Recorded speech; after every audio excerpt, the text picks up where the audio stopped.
Welcome in, everybody, to the Flagship podcast. I am Chip Brown of Horns247.com, joined, as always, by our fearless leader, the managing editor of Horns247, the one and only Taylor Estes. Taylor, isn't it your birthday tomorrow? It is my birthday tomorrow. Yeah, actually, it's funny you say that. I literally just got a calendar notification on my computer that says, "Happy birthday tomorrow." I'm like, why does that know that? But yeah, yes, it is. Well, happy birthday. Thank you. Yeah, I'm going to be 25. Just kidding. Isn't that the best? I remember 25. That was a fine time. Yeah, I haven't aged since I turned 25, and that was quite a few years ago. So ever since I've had that birthday, I'm like, I'm good. Let's just keep it like this. You just keep being 25. You know what I mean? Yeah. I think of myself as 25. Yeah. Age is it's just in your head, right? State of mind. Yeah, state of mind. That's right. State of mind. And we're in a football state of mind because spring football is underway at the University of Texas. They're late. They're going to have 3 practices a week for 5 weeks. Spring game April 23rd. Texas basketball, the men have finished their season. The women are rolling on to the Sweet 16. And Eddie Reese goes for national championship number 16 this week with the number 1 Texas men's swimming and diving teams. Eddie Reese, Taylor, is a college athletics treasure. Yeah, he's a legend. I mean, who has as much success as him? I mean, I can't think of any coach off the top of my head that would even compare to that. Yeah, I mean, he is. I mean, Chris Del Conte calls him Yoda, and he retired because he's 80, and he's like, it's time for me to go spend time with my dogs. So then he's going to stay on as an emeritus coach. And Del Conte talks to him about, okay, so in this emeritus role, what do you want to do? Well, I can be at the pool every day of the week. I just, don't want to go to meets anymore. And Del Conte is like, well, hell, just stay on as coach. Yeah. We'll let the assistants go handle the dual meets. So Eddie Reese is back for an attempt. It's not going to be easy. NC State is a close number 2. Texas doesn't really have any favorites in any events, but they're deep in seemingly every event, and their relays are really good. So we'll see if Eddie Reese can bring home number 16, national championship number 16. It's phenomenal what the guy has done. Yeah, no All doubt right, about it. Taylor, let's get into spring football. I mean, football never ends here on the Flagship podcast, Chip. And you and I were able to go to practice yesterday and overanalyze the 20 minutes of practice that we got to watch. But yeah, I mean, it's that time of year again. There's a lot going on, and you released Insider Wednesday morning a day early, and we talked a lot about in the Insider, some guys that need to step up, and I think that's where we need to start when we talk about football right now. Yeah, and we've talked a lot about, and we'll talk about the quarterbacks until we're blue in the face. But when talking to team sources, they really are hoping Hudson Card takes that next step because he's got the most experience in this offense. He knows the personnel. He knows he's got the familiarity and experience, and he can sling it. I mean, we know he's a talented thrower of the football. We've talked about the fact that he's got to improve his pocket presence, trust his offensive line more, keep his eyes downfield, keep plays alive by keeping his eyes downfield.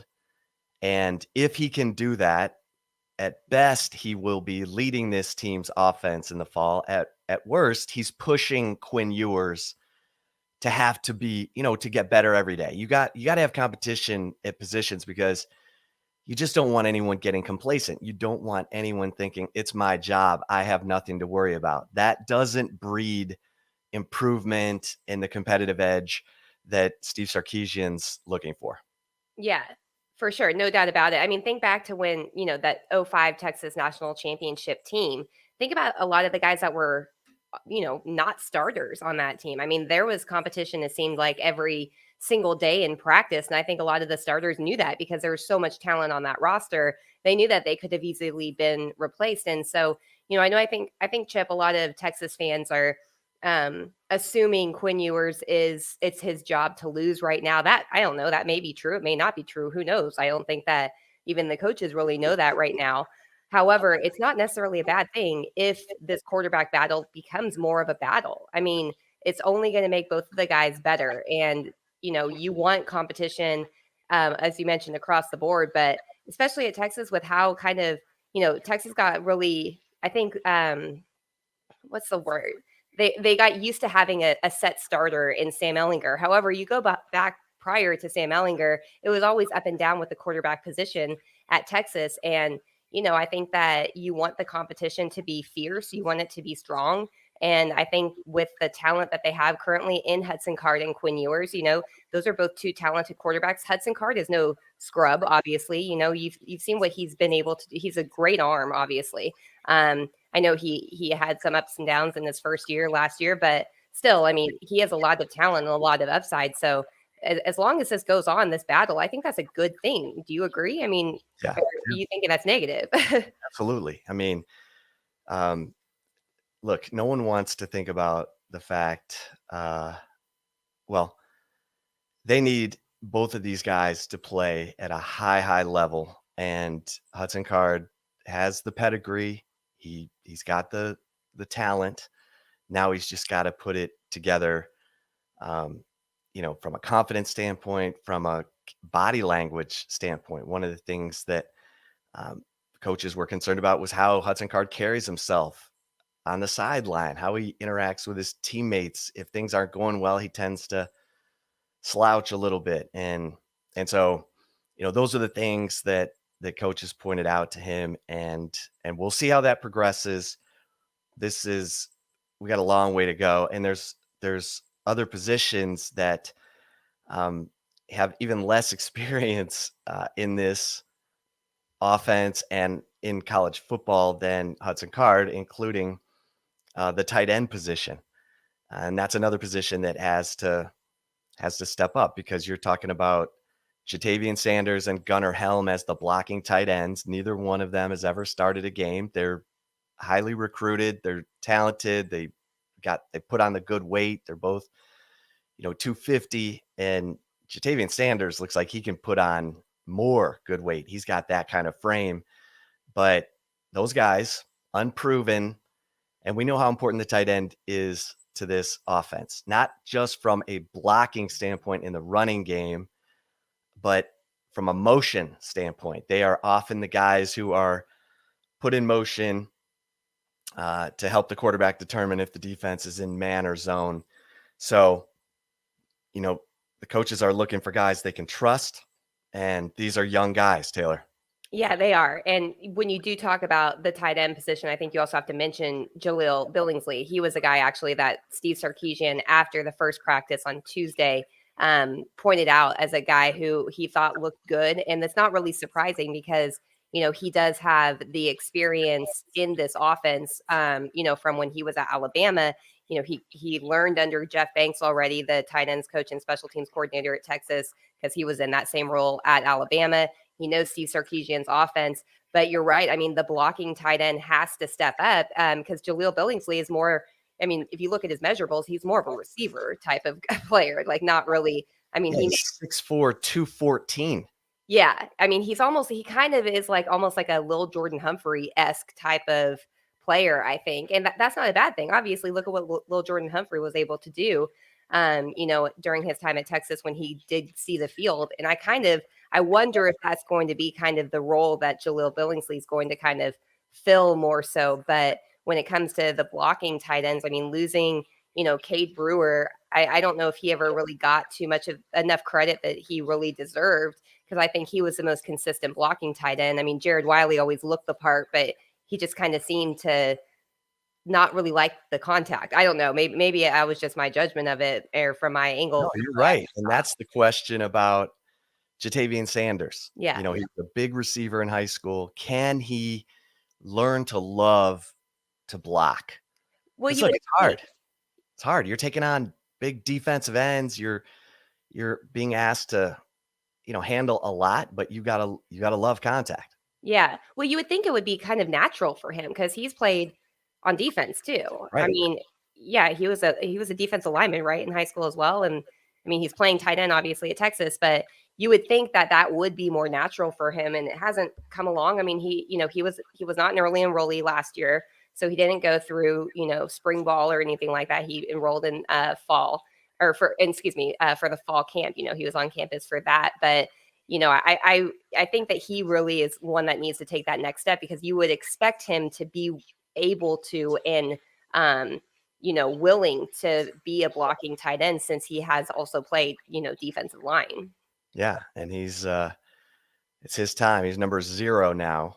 As you mentioned last week on the Flagship podcast, he gave up his number 3 so Quinn Ewers could have it. Hopefully he got a little, reimbursement for that in this day of NIL. All Maybe right, quick we're going years cut a check or something. Well, Venmo maybe.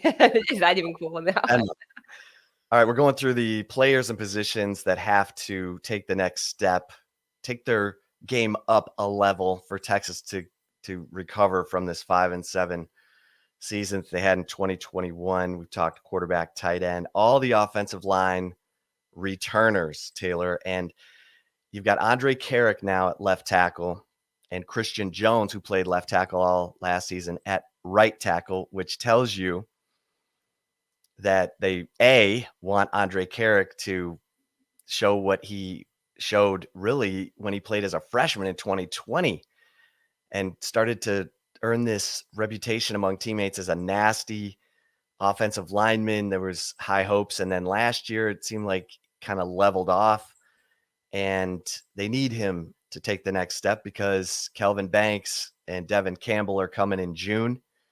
And look, offensive line it's got orange construction cones around it until those 6 freshmen get here in June. Right now, you've got Cole Hudson, who, by the way, is already running second team right guard. Now, I don't know how much of that is a salute to Cole Hudson or a salute to the fact that Texas has like 11 warm bodies on the offensive line right now. Yeah. Yeah. But they all need to take a step up. They definitely do. And not even just until these guys come in. I mean, Chip, this is not necessarily, I don't think it's in any coach's or team's best interest if you're having to rely on several true freshmen, especially ones that don't go through spring to, you know, like have quality playing time in their first season. And that's kind of what Texas is in. So these guys need to realize that not only is the time now to really make the name for themselves, they've got to do this to help the team because, obviously Texas had a massive offensive line haul in the 2022 signing class, added some really elite players that have very high ceilings, but they're all true freshmen. They're not transfers. They've never played a snap. They've never even been in a college football practice even. And so I think that, now is the time if these guys really want to make a claim for, to be a starting role on the offensive line, which they need to do. Now they have to do it now. Because I mean, if you've been on campus for more than a year and you really want to be the guy that a true freshman who didn't, even go through spring ball takes to your position. I mean, have some pride, I think, and I think that's what you need to see from these offensive linemen too. They got to play with some pride, and they didn't play with that last year. And, that position, I feel for Kyle Flood, honestly. I felt for him last year. I mean, that offensive line, I go back to the last year's spring game and we're like, ooh, like, is the defensive line that good or is the offensive line that bad? And I think it was the offensive line was that bad. And, he has his work cut out for him, no doubt about it. But, I think that these guys really need to, that's in my opinion, Chip, that's the position you've got to circle right now and be like, it's now or never for a lot of these guys. Yeah, I mean that position has got to get better. And on the defensive side, the defensive line we thought was going to be a strength of the team. It really wasn't last year. I mean, it was at times, but it wasn't consistently. Didn't get the pass rush that we thought might be possible. And if you have not listened to our interview with Josh Thompson from earlier in the week, do yourself a favor and listen to that and listen closely, because Josh Thompson talks. I mean, we ask him about what players need to take their game up to really see that defense improve. Who's the player who should be rushing the passer, who maybe wasn't last year? And Alfred Collins' name came right, to top of mind for Josh Thompson. And he brought up a really good point, Taylor, in that Alfred Collins was just starting to figure things out under the Tom Herman regime. Had that great Alamo Bowl, the interception, the 2 third down stops in the first quarter. And then boom, new coaching staff, new system. He's got to prove himself all over again. And as Josh Thompson said, he looked like, look, I went through that as much as anybody. I committed to Charlie Strong, played for 2 different defensive coordinators under Tom Herman, then another defensive coordinator in Pete Kwiatkowski. It can be frustrating. In fact, Josh Thompson said it's mentally exhausting. It was part of the reason he didn't come back, because he felt like we didn't have the kind of year we thought maybe we were going to have. Feels like it's starting over. It's my time to move on. But he said Alfred Collins is a young guy having to go through all that transition. You've got to trust the process with these new coaches. You got to just give yourselves to them, do exactly what they're asking, and then it'll all click. So that's the hope for Alfred Collins and for Tavondre Sweat. He's another guy that was mentioned as a guy who could be a difference maker if he can take his game to the next level, will significantly improve the defense, especially up front. Yeah, for sure. And Steve Sarkisian did mention Alfred Collins. He was asked specifically about what Alfred Collins needs to do. And the thing that he said is it's all about consistency with him. And it's like, he's the type of guy that can make the big play, but he needs to be able to make the big play and still play consistently afterwards and not just have a huge fallout after having a big play. And I think that if you did not listen to our Monday episode of the Flagship podcast with Josh Thompson, definitely go back and listen to it, because he got real with us, and it was a great interview. He was very open, very candid in what he was saying, and I think fans need to hear this too, because he's a guy, as you mentioned, Chip. He was at Texas for 5 years and had 3 different defensive coordinators, and Lord knows how many position coaches he had. I mean, he started off at corner with Jason Washington. Then he moved to safety, was learning under Craig Niver. Then he moved back to corner. Then he had, who was the cornerbacks coach under?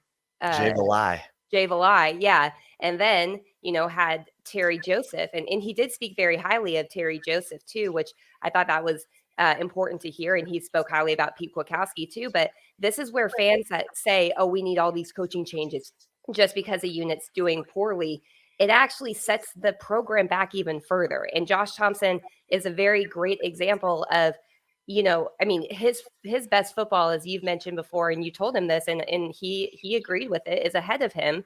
And I think it's, the more stability that he gets is going to just make it so much better. I mean, he's been through a lot of the adversity, and it's taught him a lot, and he acknowledged that and recognized it.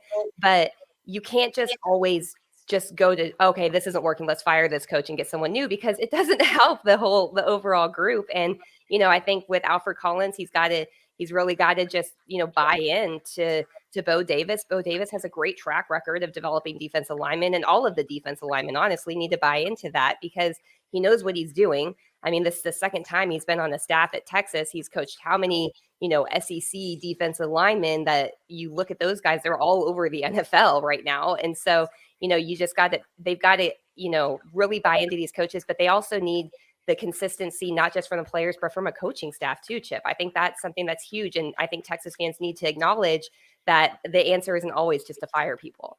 Right. And Steve Sarkisian said he needs to be an every time player, not a sometime player. Yeah. And so Josh Thompson said that he's been telling Tavondre Sweat as well, you're the guy, you're the guy. So just keep the faith, keep trusting the process, and let it loose. Another guy that everyone's looking to take his game to the next level, and to me, he kind of did last year, Jalen Ford, the middle linebacker. I mean, he was the third leading tackler on the team, and he wasn't even a starter. So that tells you the guy is making plays when he's on the field. And with Luke Brockermeyer out, recovering from the ACL knee injury, this is Jalen Ford's time. Everyone talks about what a great, ball player he is, how much he loves football. Okay, well, it's your time. And he and DeMarvion Overshawn at linebacker should be a strength for this football team. So everyone's hoping that Jalen Ford, becomes that guy that he just takes over from here on out. And then Taylor, the safety opposite or lining up next to Anthony Cook.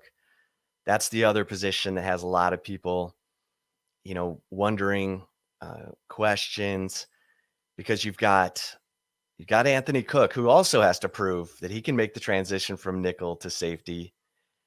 But then you've got Mo Blackwell, who moved from linebacker. You've got Keaton Crawford, who moved from corner. You've got JD Coffey, who, didn't play much except on special teams last year, and Jaron Thompson. Now, Jaron Thompson, make sure you listen to Josh Thompson's answer on Jaron Thompson. I thought it was interesting, but Jaron Thompson is also working at nickel with Jade Barron. So, it's that other safety position is a mystery right now. Like, that is going to be decided during the spring, and and you got BJ Allen in there too, the freshman, highly touted freshman safety. So that's going to be a fun position battle to watch during the spring, because I think we're going to get some answers. Yeah, for sure. And I think Keaton Crawford, that was somebody that Steve Sarkisian talked about following the first spring practice. And he said that, the reason why they were so comfortable with moving Keaton Crawford from corner to safety is because of guys like Ryan Watts and Terrence Brooks. He even talked about Jalen Gilbo a little bit too, as a guy that has looked good. And that kind of falls in line a lot with what Josh Thompson was saying about the cornerbacks. I think he really likes what he's seeing in Terrence Brooks early, especially in Jalen Gilbo. He talked about them. And then with Ryan Watts, joining and having that experience, Steve Sarkisian said that really has helped the transition and the comfortability of the staff to allow Keaton Crawford to move to safety, because Keaton Crawford's really he brings a dynamic speed to the position too. And obviously safety is not necessarily the type of position that you expect the fastest guys on the defense to be at, but it doesn't hurt to have a lot of speed at safety too, especially down the field. So that's definitely going to be interesting to watch. I'm really curious to see, not only, as you mentioned, Anthony Cook kind of making that transition. He's made such a smooth transition, I feel, from corner to nickel last year, that it would be a little surprising to me, Chip, if that didn't go smoothly, moving from nickel to safety. We don't really know yet, but somebody else needs to step up. And, I'm really interested to see how Keaton Crawford kind of pushes Jaron Thompson. And if Jaron Thompson, if it can click for him, I think obviously he's shown positive, play at times. He showed some poor play at times, but if it clicks, I really think that he could be really good. And I think Keaton Crawford could really push that. And it's going to be really interesting to watch that play out. Yeah. So spring football underway. Troy O'Meary not going to be cleared for spring football. The 6'3", 220-pound receiver who's, sort of an enigma, because his best plays were in fall camp a couple of years ago before he tore up his knee. Then he re-injures the knee last year before the season and endured another surgery. So Isaiah Nayor is a guy who Steve Sarkisian mentioned. We've mentioned him a ton here on the Flagship podcast. He's already on my list of impact newcomers, along with Ryan Watts and Terrence Brooks. And those are guys I'm right now willing to say they are going to have an impact on this football team, probably a significant impact in 2022. I can't wait to see Isaiah Nayor in action, because I think he's a guy who wants to be great. He had 12 touchdown catches, just like Xavier Worthy last year in a 60% run offense at Wyoming, and wanted to be a part of an offense where he could help more. And Texas got in at just the right time in reeling him in away from Tennessee because he, he was kind of loyal to Tennessee. They showed the most interest first, but Jeff Banks, Steve Sarkisian got in there and helped change his mind. So I think that's going to be a big addition. Um, and Taylor, obviously, you know, the big story for Steve Sarkisian this spring too is just changing the attitude. I thought it was interesting when he was asked about player buy-in. He said, "I told you guys this last year. I think it's good, but you have to ask the players because clearly," and I wrote about this some in the Insider this week, Chris Beard had to fight with his players to buy in. Vic Schaefer last year had 6 players, a 6-player rotation, only 2 of whom he had anything to do with in terms of recruiting, and had to get those players to buy in. And they did. And they went to an Elite 8 sort of against all odds. But it's a process. It is not something that just is a snap of a finger. And ideally, the other players are going to be the ones that demand that the players buy into what the coaches are selling. But it feels like with all the turnover for Steve Sarkisian, he's still the one and the coaching staff who are trying to convince the players to buy in. And that's an uphill process. It takes time. It does. It definitely does take time.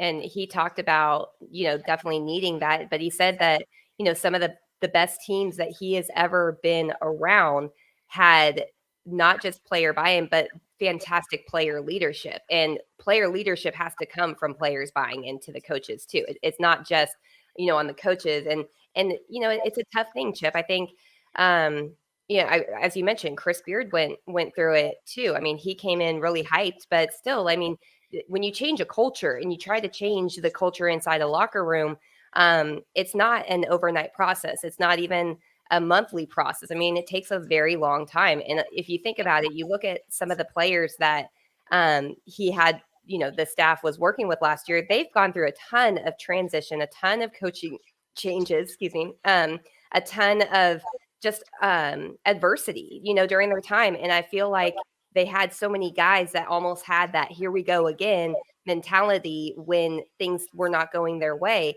And it's kind of interesting. It goes back again. I know we're talking about this Josh Thompson interview. It was this good though. This is why we're mentioning it so much.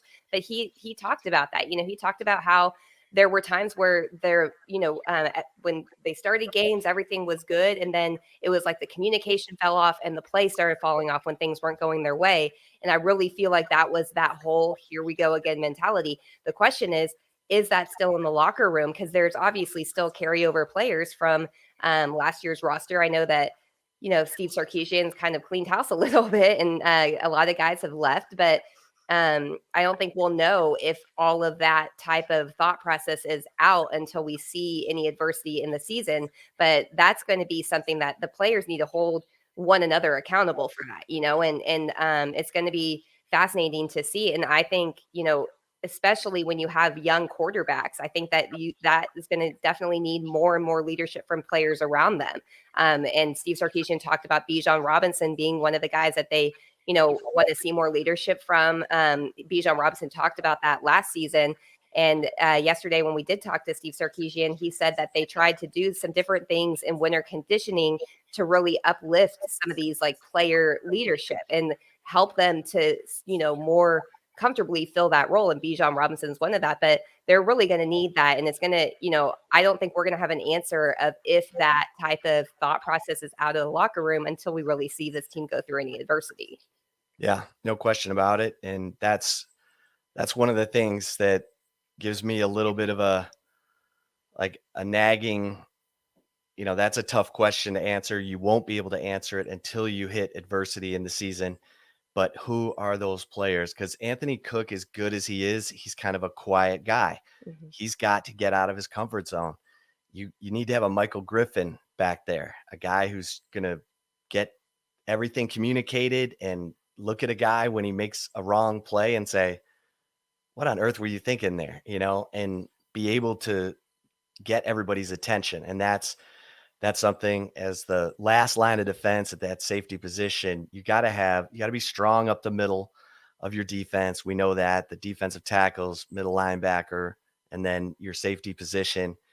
And a lot of questions that will hopefully start to get answered here during the spring. We mentioned Texas basketball and Taylor, the the Longhorns had battled these scoring droughts throughout the year, and then my God, they go almost 10 minutes without a point in the NCAA tournament against Purdue, and then claw their way back in to where it is a one possession game with a minute 30 left, and you're just sitting there going, "Are you kidding me?" Yeah.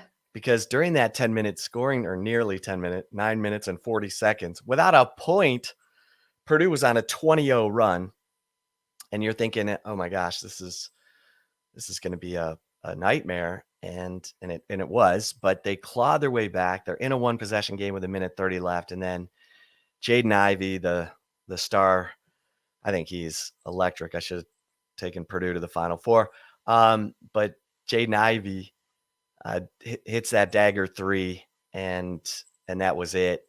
And so the Texas season comes to an end. Now, they did win an NCAA tournament game, Taylor, and what did we say last week on the Flagship podcast?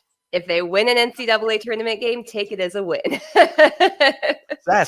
Success. Look, Texas hadn't won an NCAA tournament game since 2014, people. 8 long years. Think about that. The guys that are like any freshmen on this team would have been 10 years old probably the last time that Texas won an NCAA tournament game. Yeah. So Chris Beard, kudos. 5-0 in round of 64 NCAA tournament games. That remains intact. I didn't have a good feeling about this team going into that Virginia Tech game, but you know what? Marcus Carr, Andrew Jones, solid. Now, Timmy Allen, God bless him. The kid wants to do right so badly, and he had probably the worst game of his season against Purdue. 2 points, 2 rebounds in like 18 minutes because of foul trouble, and he fouled out with 6+ minutes to go. It was awful. Yeah, I was gonna say him fouling out when he fouled out with more than 6 minutes left in the game. I was like, this is not good. Especially when you look at Purdue, that 7'4" guy. Like it was like David versus Goliath. Anybody who was trying to guard him. I mean, it was hard not to laugh, honestly. Like he basically was like a volleyball player just setting the ball. Like when one of the baskets he made, it's like, how do you defend that? You literally, there's nothing you can do to defend that. And he's a terrible free throw shooter, and so is Travion Williams. But Texas had so many fouls that they'd already been called for. They couldn't go to a hack a Zach or a hack a Travion strategy, because I guarantee you that went through Chris Beard's mind. With 3 minutes and 32 seconds left, you could have started fouling those guys, but Texas didn't have any players who weren't in foul trouble. Like they would have had to bring in someone off the bench to foul those guys. And so it was a nightmare. Purdue shot 46 free throws, Texas shot 12. But you can't complain about that when you go almost 10 minutes without scoring and miss 16 straight shots. I mean, you got to make some shots, and you got to be aggressive. Okay. The Texas women roll on, and they played probably their best game of the season in their destruction of Utah, which is a great 3-point shooting team. Vic Schaefer said after the game, "Don't call me for a home and home over the next 2 to 3 years, because those players are all young and they are really talented." He said, "I don't think people realize how good that team was and what we just did to them." And now here they go off to the Sweet 16. They're not going to be facing Kim Mulkey. Kim Mulkey and LSU get upset by Ohio State in Baton Rouge. So now Texas will take on Ohio State. They are a complete team. They press just like Texas. And you know the old adage, you know how you get to a pressing team? You press them. Well, Texas, which hasn't faced that all year, is going to face that from Ohio State. And JC Sheldon, who is their leading scorer, who did big time damage against LSU. She's super quick. This is going to be a fun matchup to watch. Friday night, 6:00. The Texas women are in Spokane, so they're on the other side of the moon. But Friday night at 6, Vic Schaefer will try to take his team into the Elite Eight. And he told his players after the Utah game, you keep playing like this, we're going to be playing for a while. So let's see if they can replicate that that win over Utah. And Taylor, Texas baseball, I mean, they have a 5-game winning streak going. They've beaten up on some tomato cans here lately, but you take the wins as you can get them. And how about Murphy Staley? Jeez. Murphy Staley, 3 home runs in 1 game to wrap up the series win over Incarnate Word. And Ivan Melendez, who leads the Big 12 in home runs, RBIs. I mean, watching Texas bat used to be painful. Now it's utterly exhilarating. Yeah, and the Staley's performance, I mean, that was unbelievable. I mean, he had, what was it, 3 home runs in the Sunday game, I believe it was. I mean, First time since 2002 that's happened. yeah. And he is he's phenomenal. I mean, they're taking on Texas Tech this weekend, and that is, we talked about this last week, that is not where you want to start the conference when you've decided, oh, we're going to go on an 11-game road trip during spring break. They did play 1 game at home, but 10 of 11 away from home. And they got beat up in that. They went 6-5. Now they've won 5 in a row, beat up some lower caliber teams, Incarnate Word, Central Arkansas. Now they get Texas Tech. They're probably their biggest competition for the Big 12 regular season title. They're going to Lubbock, and Jace Young is still at Texas Tech. I don't know how that guy's still there. It seems like he's been there 8 years, but Jace Young, one of the best hitters in the Big 12. And Brandon Birdsell, their ace, will go up against Pete Hansen. This is going to be a great series. Texas has had success out in Lubbock, and they certainly had success against Tech last year, but getting them right off the top in Big 12 play, this is an important series because normally these 2 teams play in May. Yeah, for sure. One thing, Chip, that I think was good in the, coming out of the Incarnate Word series is, I think maybe Texas found their Sunday starter in Lucas Gordon. He pitched 7 innings in that game. He was very consistent. He didn't have a ton of strikeouts or anything, but he didn't really need to. I mean, their defense came up for him. He gave up 4 hits, no runs, no earned runs. Obviously, he didn't walk anybody, and he had 4 strikeouts. So, that with Tanner Witt's season-ending Tommy John surgery, Texas has been searching for that Sunday starter. And I don't know, this is a guess at this point, because I don't believe that they've released the probable pitching matchups for the weekend series against Texas Tech. But I think Lucas Gordon, it would be surprising to me if Lucas Gordon isn't that Sunday guy this weekend. Yeah, and that, you're right. That is the huge development, because things started to unravel a little bit for Texas when Tanner Witt went down. I think it sent a jolt through the clubhouse that was like, uh-oh, maybe we're not invincible. And we saw some rough outings from pitchers who don't normally have rough outings, but Lucas Gordon maybe has calmed things down again. And Travis Staley continues to do a nice job out of the bullpen. So Pete Hansen, Tristan Stevens is actually number 2 in the Big 12 right now with a 4-1 record and a 1.17 ERA. So kudos to Tristan Stevens. Pete Hansen's 4-0, but he's got the 2.57 ERA because he did get roughed up against South Carolina in a win. They won. He gave up 4 runs, but they won the game 9-5. So huge series for the Longhorns and Texas Tech this weekend. All right, Taylor, you ready for some Love It or Leave It? I am. Before we get to Love It or Leave It, we're going to take a really quick break, but stick around. We have more football talk coming up in Love It or Leave It, so stay tuned. We will be right back. And if you're watching us on the Horns 24/7 YouTube channel, we will roll on here. Let's do some Love It or Leave It, Chip. You ready? I'm ready. Alrighty, my first one for you is love it or leave it. After finishing 5-7 last season, including the longest losing streak since 1956, the biggest thing Steve Sarkisian has to fix this spring is the mindset of the team. Yeah, I'm gonna love this because look, the culture, the mindset of the program is what the coach has to instill and then let the players take over. We just talked about the importance of that player-driven leadership, and so Steve Sarkisian, he's turning over a third of his roster. He almost has to instill his culture again.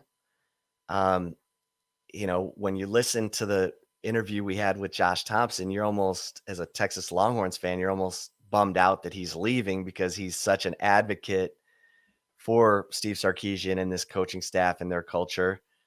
And he's still trying to instill it by calling guys like Deshaun Jameson and Tavondre Sweat and telling them, hey, man, Alfred Collins, it's time. You got to go. You got to trust it. But it's a challenge. It's a big time challenge. And now you've got a new quarterback, or at least a new quarterback competition. And then the back end of your defense is unproven. So I'm going to love this, Taylor. How about you? Yeah, I'm definitely going to love it. I think that, there's no denying the fact that Texas has, some question marks on at different positions and whatnot that they need to, try to search for answers this spring. But the reality is they have a talented roster. They have talented players. They have a lot of talent coming in, this summer.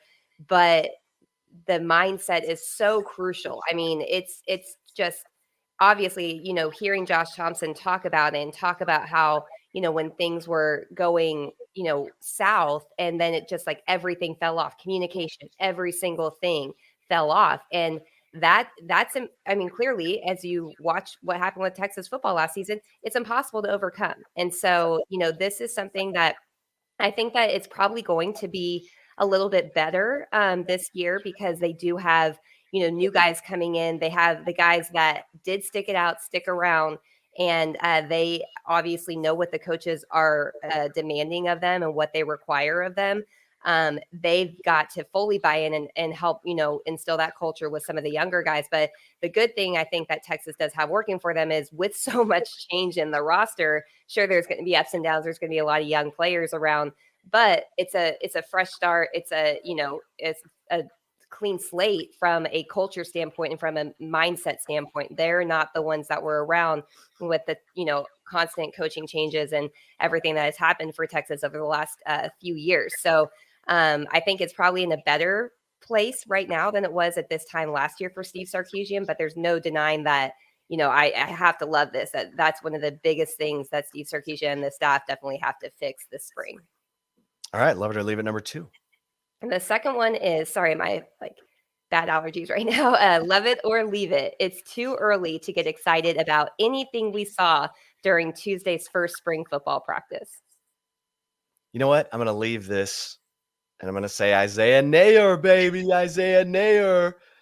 Oh, baby. I can't wait to see this guy on the field. I think he's going to be the quarterback's best friend. He's long. He's lean. He's got wingspan. Number 18, kids.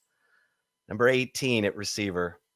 He took over Jared Wiley's number, and he looks nothing like Jared Wiley. He is 6'3", 210, and can fly and catches everything. So Isaiah Nayor, Taylor, how about you? I'm going to love this, actually. I think it's too early to get too excited about anything. I mean, this is the time of year I think that fans are looking for any glimmer of hope or any little nugget that they can kind of grasp upon. I saw that there were some Texas fans yesterday. There's a video clip of Quinn Ewers going through reps that I think it was Jeff Barker from Ncaa put out. And I think it was AJ Milwee, number 16 on the team, went to take a rep, and AJ Milwee kind of push Quinn Ewers forward, and people were like, "Oh, he's demanding this," and it's like, no, I actually heard this go down. Like Quinn had one more rep and didn't realize it and stepped back, and they said, "No, you got to take another rep here." But right now it's that over analyze, over exaggerate, I think, everything right now, and I'm going into this very level headed with this spring, especially honestly, like I think, we were talking yesterday before Steve Sarkisian's media availability with a couple other media members about the defensive line. And remember, last spring, we were all talking about how this defensive line can be a strength. However, I don't know if people realize this, but the defensive lineman that led the team in sacks last year was Ben Davis, who did not even start games. So Should have it played more. yeah, it's so, a lot of things were overhyped. And so I think because of that, I'm going to have a very level, even keeled approach with spring football. So I'm going to say it's too early to get excited and love this. So I'm going to disagree with you there. All right, fine. Love it or leave it, number 3. All right, my last one for you is love it or leave it. Texas basketball falling short of the Sweet 16 means the program didn't meet expectations in year one under Chris Beard. You know what? I'm gonna leave this because Chris Beard knows what he's doing. Chris Beard has won everywhere he's been. He's brought in transfers everywhere he's been.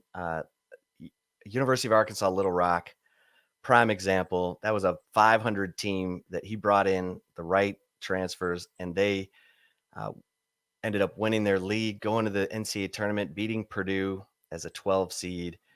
And then he goes to Texas Tech, and 3 years in, he's in the national championship game. And we see that Texas Tech team now.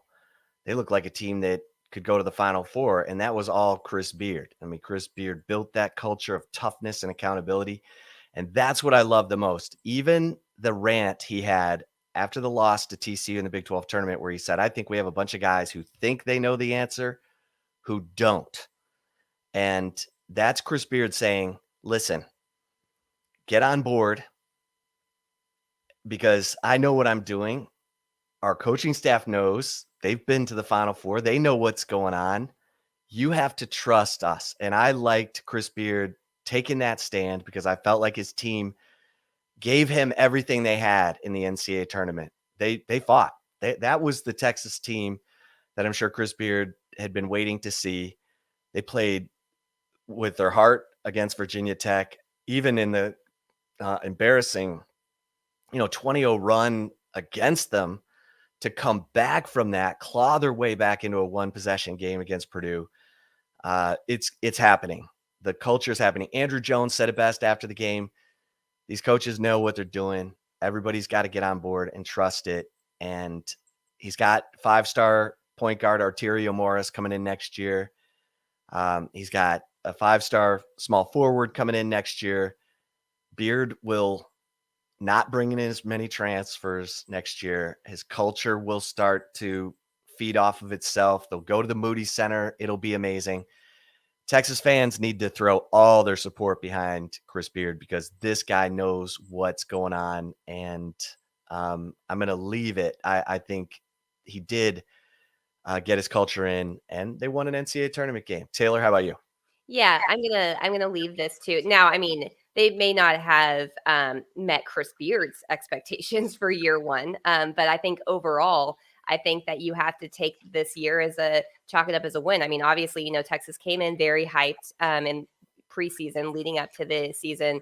People talked about them being a Final Four team.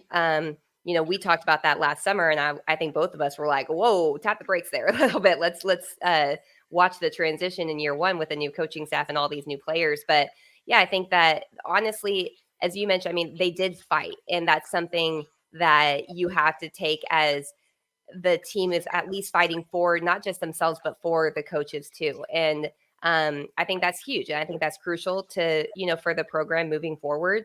Winning an NCAA tournament game. I know it probably sounds silly to some Texas fans. They're probably, ready to curse us out for, thinking that a quote unquote, mediocre finish in the NCAA tournament is okay. But, with looking at where this program has been, you have to take the wins where you get them. And Texas hasn't gotten many wins in the NCAA tournament, but they did now. And so I think you're right. I think Chris Beard when we had Travis Brandon from 24/7 Sports on, the national college basketball analyst, he couldn't speak higher of Chris Beard. He fully believes that this program's in really good hands, and I agree with him, and I agree with you. I think Chris Beard knows what he's doing. He knows how to win. He's a winner. He's not somebody that is accepting of losing. So in his mind, he probably didn't meet expectations, or this team didn't.